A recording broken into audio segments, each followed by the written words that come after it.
ऐसी कोई व्यवस्था देखी है जहां मालिक भूखा मरे और नौकर मजा करे?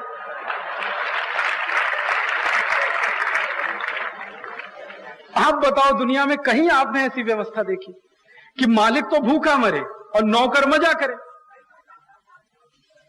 आप अपने व्यापार में ऐसे किसी नौकर को रखेंगे? आप दुकान चलाते हैं, दुकान में ऐसा नौकर रखेंगे कभी कि नौकर मलाई खाए और मालिक भूखा मर जाए? तो जो देश का मालिक है, जिसको हम वोटर कहते हैं, देश का नागरिक कहते हैं, जो टैक्स देता है, लेजिटिमेट सिटीजन है, नेचुरल बॉर्न सिटीजन है, वो भूखा मर रहा है और हमारे देश के पुडारियों की पगार पे एक एक व्यक्ति पर 18 कोटी रुपए खर्च हो रहा है। फिर राष्ट्रपति की पगार तो 18 कोटी, उनके नीचे उपराष्ट्रपति, उनकी पगार का खर्च एक बरस का 13 कोटी। एक बार मैंने यह भी माहिती लेने की कोशिश की कि ये लोग काम क्या करते हैं, क्या काम करते हैं, आप पूछो क्या काम करते हैं उनसे। तो राष्ट्रपति का काम है कि लोकसभा से कोई फाइल जाती है उस पर सही करना। तो कितने दिन फाइल जाती है? बरस में 1 महीना बस। क्यों? बाकी दिन लोकसभा चलती ही नहीं, और चलती भी है तो वहां दंगल होता। लोकसभा तो अखाड़े से भी ज्यादा बुरी हो गई, क्योंकि अखाड़े में भी जो दंगल होता उसके नियम कायदे कानून, वहां तो कुछ नियम ही नहीं है, कायदे ही नहीं, कानून ही नहीं। कोई किसी की पैंट उतार रहा है, कोई किसी की खींच रहा है, कोई किसी की खींच रहा है, यही लगा रहता है लोकसभा। और कभी कभी तो ऐसी हालत होती है लोकसभा की कि वो बेचारा जो अपना अध्यक्ष है वो ठक ठक ठक ठक पीटता रहता, कोई किसी की सुनता ही नहीं। लगे हैं जिंदाबाद मुर्दाबाद, ऐसे जैसे गली के चौराहे पे जिंदाबाद मुर्दाबाद करते हैं वो सदन के अंदर। और जब राष्ट्रपति लोकसभा अध्यक्ष बहुत परेशान हो जाता है तो सदन को स्थगित कर देता। तो वो यही तो चाहते हैं कि सदन स्थगित होता रहे और पगार उनको बढ़ती रहे। तो सदन स्थगित हो जाता, फिर काम ही नहीं होता, और ऐसे दिवस लोकसभा में बहुत बर्बाद होते हैं। भारत देश के पूर्व लोकसभा अध्यक्ष, जिनका नाम है पीए संगमा, उन्होंने अभी थोड़े दिन पहले एक पुस्तक छोटी सी लिखी है। उसमें कहा है कि आज से 50 बरस पहले लोकसभा में जितना काम होता था आज उसका 10% भी नहीं होता। 10% काम नहीं है लोकसभा। तो चूंकि लोकसभा में काम नहीं हो तो राष्ट्रपति को काम नहीं, लोकसभा काम करे तो राष्ट्रपति को काम हो, लोकसभा काम ही नहीं करती तो राष्ट्रपति को काम, और काम होता भी है तो सिर्फ सही करने। तो सही करने का काम करने के लिए हमने एक नौकर रखा है, उसको 5 लाख रुपए दिवस की हम पगार देते हैं। क्या विचित्र देश है। और हिंदुस्तान में जो मालिक है इस देश का, काश्तकार, मजदूर, अध्यापक, विद्यार्थी, आप, मैं, हम सब, जो रोज 8-8 घंटे मेहनत करें, 10-10 घंटे खेती में मेहनत करें, उनको 40 रुपए नहीं मिलता, 50 रुपए नहीं मिलता, 60 रुपए नहीं मिलता। बेचारे 10-10, 15-15 रुपए पे काम करने को तैयार है। कल मैं उरन नाम के गांव में गया, वहां मेरे एक परिचित मित्र हैं निमाड़े से, मैं उनसे बात कर रहा था तो उन्होंने कहा, राजीव भाई हमारे गांव की तो परिस्थिति ऐसी है कि बहनें, महिलाएं पूरे दिवस खेत में काम करें तो भी 25 रुपए नहीं मिलता उनको। तो हमारे देश का काश्तकार दिवस भर खेती में काम करे, मर जाए तो उसकी पीठ टूट जाए, क्योंकि जब वो खेती करता है, धान की खेती करे तो उसकी पीठ टूट जाती है, झुके झुके झुके झुके धान की रोपाई करनी पड़ती है। वो काश्तकार को दिवस में 25 रुपए भी न मिले और राष्ट्रपति को सिर्फ सही करने के लिए दिवस का 5 लाख रुपए खर्च। ये व्यवस्था अपने देश में। और राष्ट्रपति महोदय जिस घर में रहते हैं वो घर कैसा? 350 कमरे एक घर में। शिवाजी महाराज का महल भी नहीं था ऐसा, तो 350 किसी राजा का महल नहीं था 350 कमरे। राष्ट्रपति के महल में 350 कमरे। मैंने एक दिन उनको कहा, मेरे कुछ मित्रों को जो पुडारी हैं, कि राष्ट्रपति 2 पति पत्नी हैं बस, एक पति और एक पत्नी, और तो कोई है नहीं घर में। तो ये 2 लोग 350 कमरे में रहते कैसे हैं? आप मुझे जरा ये समझो, कैसे रहते? कुछ हिसाब ही नहीं बैठता उसका। मैंने एक दिन ये सोचा कि वो एक दिवस या एक रात एक कमरे में सोएं, दूसरे दिवस दूसरे कमरे में सोएं, तीसरे दिवस तीसरे कमरे में सोएं, तो भी 1 बरस के बाद पहले कमरे का नंबर आएगा। 1 बरस के बाद, क्योंकि 1 बरस में दिन 365, 15 दिवस छुट्टी के निकाल दो। हालांकि राष्ट्रपति की छुट्टी उससे ज्यादा है, 3 महीने की छुट्टी है उनकी, तो मैं तो 15 दिवस ही की बात करता हूं, तो 15 दिवस छुट्टी के निकाल दो, हर दिवस वो एक कमरे में सोए तो भी 350 कमरे का हिसाब कुछ समझ में नहीं आता। वो रहते हैं उतने बड़े घर में। हो सकता है राष्ट्रपति बनने के पहले उनके पास 2 ही कमरे का घर हो, लेकिन राष्ट्रपति बनने के बाद, माने हमारा नौकर बनने के बाद, उनको आलीशान महल मिलेगा। जब वो हमारे जैसे हैं तब वो 2 ही कमरे के घर में रहेंगे, लेकिन जब हमारे नौकर बन के सही करने के लिए बैठेंगे तो उनको 350 कमरे का घर मिलेगा। ये व्यवस्था अपने देश में। अब वो जो 350 कमरे का घर है उसकी सफाई होती है, तो उसमें तो 400 से ज्यादा तो कर्मचारी है झाड़ू लगाने वाले, फिर पीछे से पोछा लगाने वाले, दिवस भर उसमें सफाई चलती रहती, दिवस भर।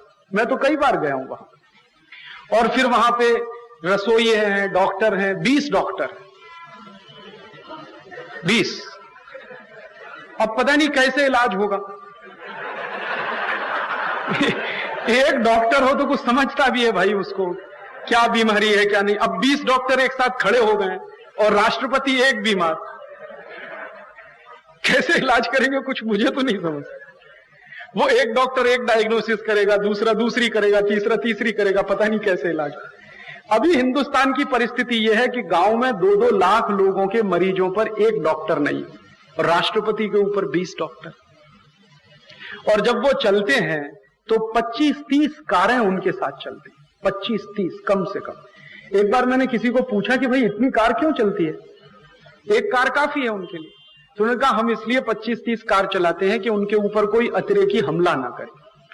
तो मैंने कहा आप इसकी क्या गारंटी लेते हैं? तो उन्होंने कहा हम ऐसी गारंटी लेते हैं कि राष्ट्रपति किस कार में ये पता ही नहीं चलता। तो एक ही कार में वो बैठते हैं, बाकी सब खाली होती, सिर्फ ड्राइवर रहता, आगे पीछे लाइन से चलती है। एक में वो बैठते हैं, बाकी खाली चलती है। तो वो जब चलती हैं तो उनके डीजल पेट्रोल का खर्च वो अलग से है। तो कुछ समझता नहीं अपने को, तो ये क्या चलता अपने लिए। फिर उपराष्ट्रपति है, उनको तो बरस का खर्च 13 कोटि का है, उनका तो कुछ भी काम नहीं। राष्ट्रपति तो भी सही करते, उपराष्ट्रपति का तो वो भी काम नहीं। एक बार मैंने किसी को पूछा ये उपराष्ट्रपति क्यों बनाए आपने, काम तो कुछ है नहीं। तो वो कहते हैं कि राजीव भाई राष्ट्रपति मर गए तो।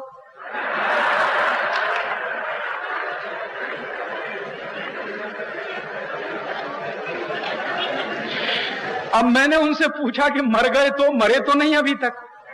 पिछले 50 वर्षों में ऐसा कभी हुआ नहीं कि राष्ट्रपति मरे और उपराष्ट्रपति को काम आया, वो होता ही नहीं है। तो अगले 100 वर्ष भी नहीं होगा, इसकी क्या गारंटी है। लेकिन पोस्ट बराबर चालू और खर्चा उनका बराबर, तो उनका खर्च है। फिर उपराष्ट्रपति के नीचे पंत प्रधान, उनका बरस का खर्च 11 कोटि का। फिर उसके नीचे मंत्री, 73 मंत्री हैं।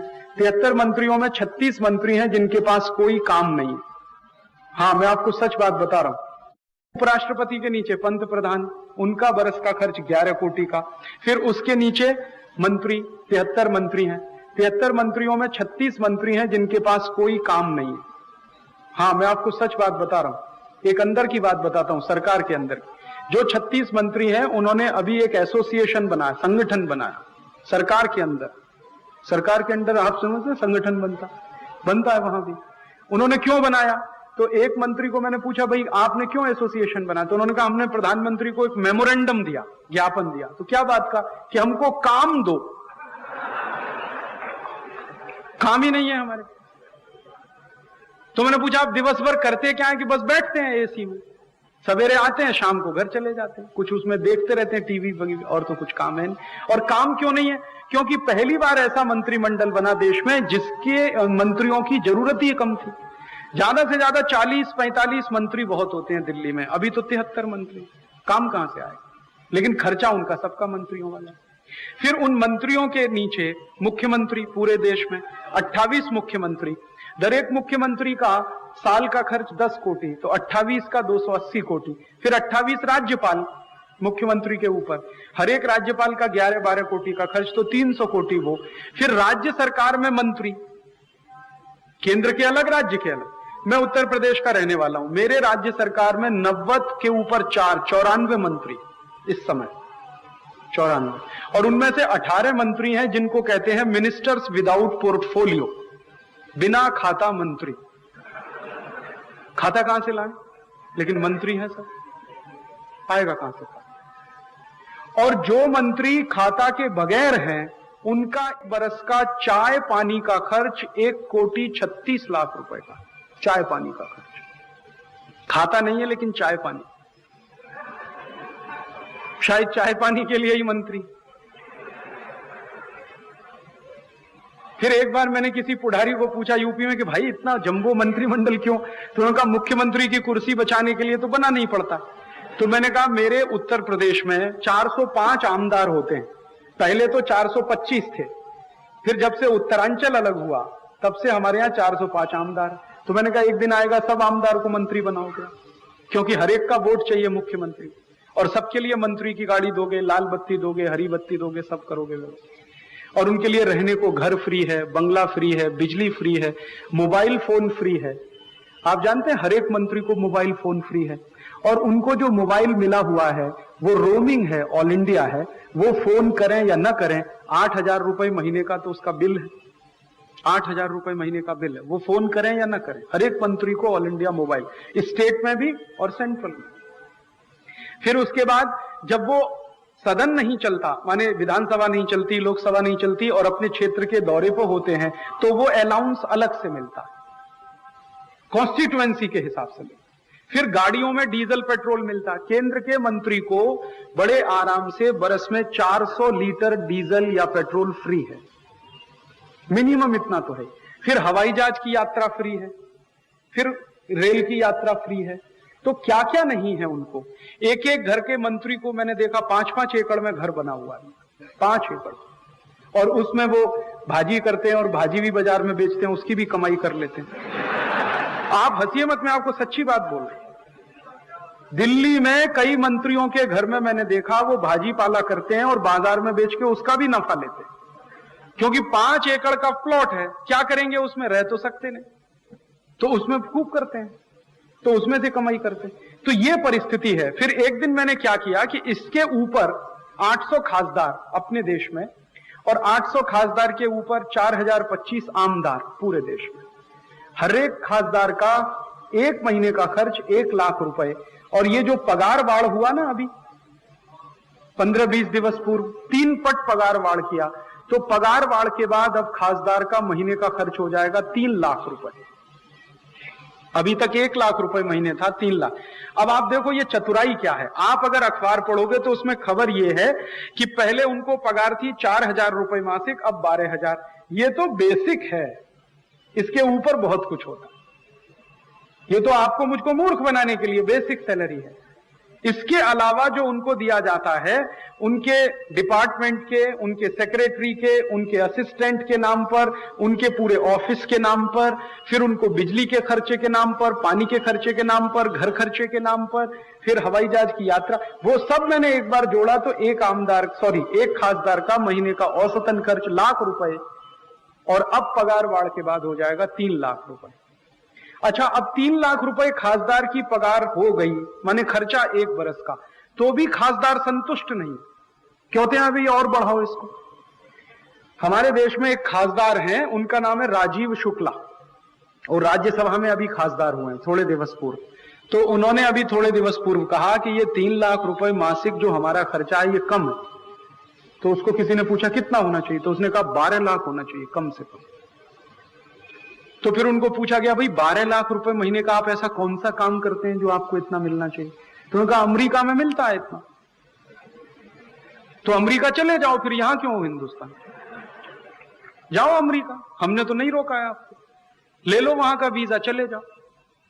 और अमेरिका में तो उल्टी हालत है, अभी जो गए हैं उन्हीं को पीट पीट के भगा रहे हैं अभी। तो अमेरिका में 12 लाख रुपए मासिक है, और वो तब है जब उनकी इकोनॉमी का स्केल और हमारी इकोनॉमी के स्केल में जमीन आसमान का फर्क है। अमेरिका का 1 साल का बजट हिंदुस्तान के 10 साल के बजट के बराबर है। तो जब उनका 1 साल का बजट 10 साल के हमारे बजट के बराबर है, उस बजट में वो 12 लाख रुपए महीने देते हैं। लेकिन एक माहिती मैं आपको देना चाहता हूं, वो ये, अमेरिका के किसी भी खासदार को ना तो मुफ्त में मोबाइल फोन मिलता है, ना मुफ्त में हवाई यात्रा करने को मिलती है, ना मुफ्त में रहने को घर मिलता है, ना मुफ्त की बीज मिलती है, ना मुफ्त का पानी मिलता है। उनको उतना ही टैक्स देना पड़ता है जितना दूसरे लोगों को देना पड़ता है। हमारे खासदार ये भूल जाते हैं जब ये कहते हैं। और अमेरिका ही क्यों, दुनिया के किसी भी देश में किसी भी खासदार को मुफ्त में मोबाइल फोन नहीं मिलता। ब्रिटेन में आप चले जाइए, ब्रिटेन में जितने भी एमपीज हैं हाउस ऑफ कॉमन्स के या हाउस ऑफ लॉर्ड्स के, सबको किराए के घर में रहना पड़ता है या अपने घर में रहना पड़ता है। सरकार किसी को घर नहीं देती, गाड़ी किसी को नहीं देती, भत्ता किसी को नहीं देती। हमारे ही देश में है ये व्यवस्था। तो इतनी भयंकर पगार का खर्च अपने देश का, और ये खर्चा कितना है, मैंने एक बार ये सब खर्चा जोड़ा, राष्ट्रपति से लेकर और नीचे हिंदुस्तान में म्युनिसिपल कॉरपोरेशन के कॉरपोरेटर तक पगार का खर्च एक बार मैंने जोड़ा। फिर बाद में मुझे लगा कि सरपंच को भी इसमें शामिल करूं, क्योंकि अब उनको भी पगार मिलने लगी है। तो 5,76,000 सरपंच हैं पूरे देश में, तो उनका भी खर्च मैंने जोड़ा, तो एक बरस के पगार का ही खर्च 87,000 कोटी रुपए, एक बरस का। और ये जो 87,000 कोटी रुपए पगार के ऊपर खर्च होता है, वो हमारे देश की गरीबी का सबसे बड़ा कारण है। आप पूछोगे क्यों? आप सीधे से हिसाब जोड़ लो ना, अगर ये 87,000 कोटी बरस में खर्च नहीं होता, सीधे लोगों में बांट दिया जाता, तो भी एक एक व्यक्ति को इस देश में 8,700 रुपए बड़े आराम से बरस में मिल सकता। नहीं करते हम, व्यवस्था ही नहीं चलाते, ना हमें संसद चलानी है, लोकसभा ना विधानसभा, बंद कर दो ये सब, क्योंकि आप चलाते हो हमारे लिए और हमारा ही काम होता नहीं, पगारवाड़ होती रहती। जब संसद में पगारवाड़ का विधेयक आता है, सब खासदार एक बाजू में हो जाते, कोई उस दिन विपक्ष नहीं होता, सब सत्ता पक्ष में आ जाते, और पगारवाड़ का विधेयक 3 मिनट में पारित होता है, बस 3 मिनट में। और मुझे इस बार इतना खराब लगा कि इसी वर्ष हिंदुस्तान में भूख से सबसे ज्यादा लोग मर रहे हैं, और इसी वर्ष अपने पुडारी पगारवाड़ में लगे हुए हैं। सबसे ज्यादा दुख की बात है अपने देश, और दुख ही नहीं, शर्म आती है मुझे मेरे देश के पुडारियों। यही देश है जिसको भारत हम कहते हैं। 50 वर्ष पूर्व इस देश में ऐसे पुडारी होते थे जो देश के लिए सब कुछ दे सकते थे, घर में जो है वो भी निकाल के दे सकते। आप उन पुडारियों के नाम गिन लो, लोकमान्य तिलक, हमारे देश में सुभाष चंद्र बोस, भगत सिंह, चंद्रशेखर आजाद, तात्या टोपे, झांसी की रानी लक्ष्मीबाई, नाना फडणवीस, सावरकर, महात्मा गांधी, ऐसे ऐसे आप लिस्ट बनाते जाओ, एक एक पुडारी का नाम लेते जाओ, चाफेकर बंधु, ये जितने भी नाम आप लेना चाहो ले सकते हो। इन सभी नाम लेने वालों के नेताओं के चरित्र लगभग क्या थे कि वो देश के लिए कुछ भी कर सकते थे। अपना घर देना हो तो घर दे सकते थे, बच्चों को दांव पर लगाना हो तो बच्चों को दांव पर लगा सकते थे, नौकरी छोड़नी हो तो नौकरी छोड़ सकते थे, धंधा छोड़ना हो तो धंधा छोड़ सकते थे, और किया है उन्होंने। आप जानते हैं सुभाष चंद्र बोस तो आईसीएस में टॉपर थे, और अंग्रेजों की सरकार में आईसीएस टॉप करना कोई मजाक बात नहीं थी। हिंदुस्तानियों को तो प्रवेश नहीं मिलता, और उन्होंने अंग्रेजी लड़कों को पीछे छोड़ते हुए खुद टॉप किया था। वो बहुत बड़े पद पर नौकरी के लायक थे, लेकिन टॉपर होने के बाद भी नौकरी छोड़कर उन्होंने आजाद हिंद फौज बनाई थी, सब छोड़ दिया। भगत सिंह, चंद्रशेखर आजाद बहुत अच्छे घर के बच्चे थे, चाहते तो करोड़ों रुपए कमा सकते थे, व्यापार कर सकते थे, लेकिन छोड़ दिया सब। चाफेकर बंधु भी ऐसे ही थे। हमारे देश में सावरकर की कोई कमी थी क्या योग्यता में? महात्मा गांधी की योग्यता कुछ कम थी क्या? बहुत बड़ी डिग्री थी उनके पास, बैरिस्टर थे, करोड़ों करोड़ों रुपए कमा सकते थे।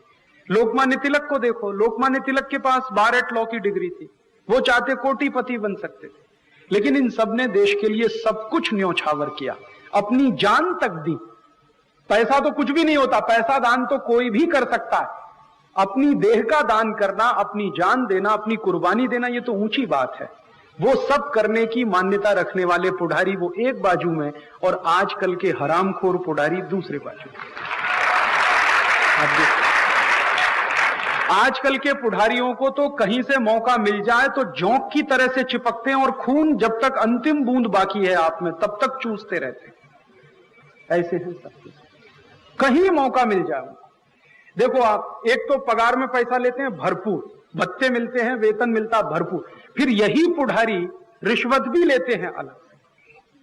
आप छोटे से छोटा काम लेके जाओ, अकोला में कहीं पर किसी मोहल्ले में एक हैंड पाइप लगाना है, और मैं आपको चैलेंज देकर बोलता हूं आप ले जाओ कि हमें एक हैंड पाइप लगाना, बिना पैसे के आपका काम हो जाए तो आप मुझे बता देना, छोटे से छोटा काम।